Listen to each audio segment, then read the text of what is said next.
Welcome back to the Homestead Brewery. This is Matt from Jaggers Brewing Co. I'd like to thank you for stopping in, checking us out. If you're new here, please make sure that you subscribe, like and comment on anything that we have going on here today, especially if you've got some better ideas. You'll have to forgive me, as usual. We're here on the homestead. Basically what we got going on here and I'd like to talk about today is a lot of the projects that happen kind of behind the scenes when I say that we're a Homestead Brewery, right, or Homestead Homebrewery. And basically, so I guess it's no secret if you've watched the channel a couple times, some of the live streams that we have going on. We have chickens. They're right over here. I have a pretty big coop that they, well, I have an enclosure that has their coop in it. And we'll let them free range and kind of go through the garden, pick up the pest and stuff like that. But part of like what we try to do here is we always try to find another use for something, right? Or try to be like good masters or good shepherds of the resources that we have available to us here. One of the resources is we have chickens. They'll free range, so they'll get to go through the garden, pick up all those pests and bugs and things like that. And they'll also get a lot of the grains after I'm done with them. And they really enjoy those. So, you know, we get, you know, eggs for that for sure from them. We get a little bit of pest control from them, so it's a pretty good trade-off. Not to mention, if you don't know anything about chickens, they're pretty funny animals to just kind of hang out with and watch. You know, a lot of times when I'm brewing, we'll let them free range, and so they'll come hang out by the kettle, like when I'm mashing in and stuff. And you know, some of them are a little bit more friendly than others, as in, you know, they'll let you pet them and kind of just really just sit around and hang out with you almost like a dog. Some of them are a little bit more skittish. So in our flock right now, the first essentially batch that we have still hanging around here, they're in their third season. But then we have another group that was last year's chicks. They've grown up, kind of become fully matured, so this is their second season. And we just got some chicks to kind of start cycling through there. So that's been kind of pretty fun. Now, this isn't our first, you know, deal with chickens, but they've definitely have become a pretty staple part of here at the Homestead Brewery. So what else do we have going on here that we're excited for as far as the projects? So around here we've got a couple different little gardens going on. Behind me you'll see, which is pretty much the backdrop most of the time when I'm sitting out here, is the production garden. So this is you know, where we'll take like the chicken bedding that we get out of the coop and stuff like that, and you know, put in there for like mulch and fertilizers and stuff like that. So back here we'll grow our tomatoes, some peppers, and you know, some other things like that, green beans, and the hops are over here. So the hop project is taken off. I say that last year was the first year with the hops, so we're fixing to come into the second season with that. And so the hops that we're growing are the Neo Maximus multi-head. So I'm pretty excited about that. And one of the goals for being like the Homestead Home Brewery is that eventually, and it's probably not going to be at this particular property that we're on. We're in a neighborhood. We have a fairly big, you know, like plot that we're on. So we're able to have multiple gardens. But one of the projects eventually is going to be able to essentially garden everything that goes into like a batch of beer, right? Or, you know, at least supplements some of these things that go into a batch of beer. And it doesn't necessarily even have to be a batch of beer. And we'll get into some of the other things that we kind of got growing here. that will transition into some other, you know, maybe alternative fermentations or whatever. But so the hops back here, they're going into their second season. They've sprung back a little bit. We've had some slow growth, so I'm trying to monitor that. I don't know if it's just because the plant is immature, maybe it needs some help. I struggled a little bit early in the first season of them. We fought some mold, we fought some pests and things like that. They bounced back. They got about, you know, 8-ish, 10 foot or so in length in their first year, no cones. I'm hoping that this year, you know, we'll achieve that, maybe get a few cones, and then, you know, in that third year, hopefully we'll be able to have some hops to add into a beer, be it like some kind of raw ale or something like that. So additionally, you know, so this is the production garden behind me. So behind the camera over here, which you can't see, it's kind of a hot mess. You know, some of the gardens need attention to get cleaned up. We're just now moving into spring. We're getting some warmer weather, and so it's time to try to take care of some of these projects. But that back there is the cottage garden. So we have a lot of things that we've put in there. We've kind of like let go wild. But back in there, things that I'm excited about to be able to throw into, like, you know, some kind of beer or mead or, you know, whatever. We've got some rosemary, we've got some sage going. We have, I wrote all this down, so you'll have to forgive me, so that way I wouldn't forget anything. But there's some mystery mint that's showed up there. Now we had like 2 or 3 different mints going. I don't know if maybe there was a little bit of cross breeding there. So you rub it and it's very oily, kind of almost smells like spearmint, but not quite. We've got the rosemary. We have some cilantro growing. So cilantro down here, it grows okay for a little bit and then it just dies out once it gets too hot. But that's made to use or used to make coriander, so that's kind of exciting to me. Over also just out on the outside perimeter, we have some sugarcane growing. It's always kind of been my deal for the last 3 years anyways that I've attempted to grow sugarcane, to be able to process some of it and make some kind of like Belgian candy, sugar syrup or something like that. I'll eventually get there. The last like 2 years we've had freezes. It's killed it back. It's springing back now. I've lost some of the stalks and stuff like that, so I've got like 1, maybe 2 little stalks that are springing back. So hopefully we'll be able to essentially get more plants off of that. That's my goal this year, is to really try to nurture that thing back to health, so that way we can keep that going. But the last 3 years that's been going, I really haven't been able to harvest anything and be able to get anything manageable out of that. So we also have various berries planted throughout a couple of the different gardens, the front yard and back here in the backyard. We've got some blackberry, some blueberry, raspberry, and gooseberry. So when we moved in here, probably, I don't know, about 6 years ago or so, we had a bunch of strawberries, different types. We've noticed that strawberries seem to be a very competitive plant, almost weed-like. We had those different varieties and they've kind of, I guess, crossbred and stuff too, to where we'll have different patches of strawberries kind of growing back over here in the cottage garden, and you know, we'll take them and we'll eat them. It's kind of hard to like pinpoint like what type of berry it is as far as the strawberry families go.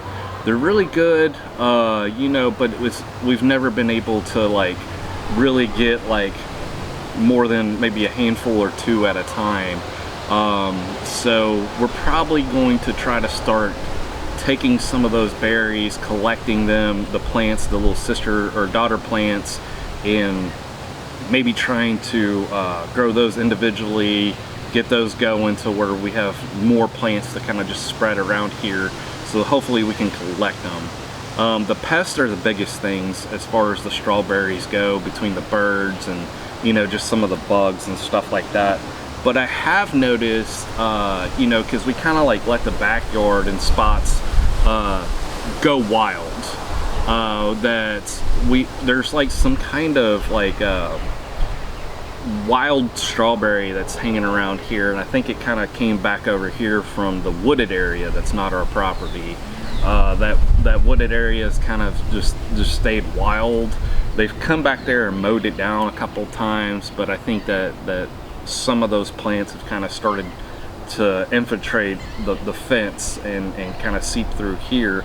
So I haven't been able to positively identify those. The next time I see one, I'm going to try to dig it up, you know, separate it outside of the garden over here, try to positively identify it. But they're like really tiny berries, but they look just like strawberries. They smell like them. The plant looks just like a strawberry. But you know, some of those like invasive kind of like even almost poisonous type plants, they have like lookalikes of what they're trying to mimic. And so you know, when it comes to berries and stuff like that, if I can't identify it, I normally don't mess with it. But I'm curious because I know that there are wild strawberries that kind of grow down here. So also we have in the front yard and along the side yard over there, we've got several different fruit trees. We have some peach, we have some pear, I've got a persimmon tree, we have a couple fig trees going. We also have a couple colonies of different types of prickly pear going here. Those things had kind of started off from like 1 or 2 leaves and kind of just blown out and really got going. The freeze kind of killed some of them off, but we're springing back now, especially because it's spring. But I use a lot of prickly pears, or I have in the past in brewing, so it would be kind of exciting to finally be able to have some that we home grow here. We just recently got a dragon fruit cactus. We'll be planting that and trying to support it up. It's I don't know, probably about 3.5 foot tall. So we need to kind of get that secured and going as well. Let's see here. We talked about the herbs. We talked about the sugar cane, the trees, the hops, the berries. Let's see here. So we've tried to grow some grains around here. I tried barley right after we first moved in. We've tried some wheat, we've tried some rye. I think the rye was probably the most successful to germinate and pop up and kind of get going. Never really was able to get any like seed heads right off of those. The most successful that we've been with grains has been the sorghum. And I got, I don't know, probably about 2 pounds of sorghum off of that, and it was kind of cool to be able to experience that, harvesting that with the kids and stuff. And then I malted it and we roasted it, and then I didn't have enough for a beer, right? So it was like I said, about 2 pounds. So I roasted it, and then I added it into some sorghum extract beer, and that was pretty fun. I feel like it added a little extra layer of complexity to it, kind of darkened it up a little bit more than, you know, the sorghum beer that I had brewed before that. So that was pretty cool. So again, coming back to like the homestead, home brewery kind of thing, you know, we've really worked really hard at this kind of piece of property, trying to become those good shepherds and good masters of those resources that we had. When we first moved in, the garden back behind you basically is the cottage garden now. That used to be our production garden. So it used to flood out, all the soil that we would put down would erode and all that. So we've been we slowly but surely kind of built up the area to where we've got a good soil layer now that doesn't erode. We built some of it up as far as much as 6 inches, 3 inches in most of the parts. you know, between like wood chips, just year after year, you know, putting down leaves and mulch and compost and all that. So we've got some really good soil kind of going on over there. It's kind of fun to see some of the wildlife going on. That's kind of, I think, really appreciated a lot of the hard work. We've got cardinals, we've got blue jays, some hummingbirds that come around here, butterflies. We've put some stuff out there for some of the, pardon the windy day here, and the trash truck that's fixing to come by. So we put some stuff out for some bees. You know, we've got plenty of little bird baths around for, you know, the wildlife and all that. So it's kind of funny and kind of fun to see how things have kind of gone from this nasty, like, clay dirt around here that's, you know, after that first inch, to where we've got good, you know, 6-8 inches of soil kind of going on now and things like that. And we're able to really do a lot here. You know, it's kind of cool to be able to be a master, right, of your own garden. And now when I say that, like, it's kind of more of like we're hobby gardening, hobby farming. We haven't ever really been successful in like complete give me a second for this trash truck to go by. All right, now that the trash truck's gone, I still just have to compete with the wind, so sorry about that. But so even though like we haven't necessarily mastered gardening and we haven't been able to like be completely self-sufficient with a lot of our food intake here, it is nice to be able to take control of some of it. You know, we've been able to harvest a few chickens to supplement that, you know, need or whatever. And we've been able to pull things out of the garden and be able to make a few batches of pico throughout the year there, between all the fruits and vegetables and spices that, you know, we have here. We've been able to take some of the tomatoes for like BLTs.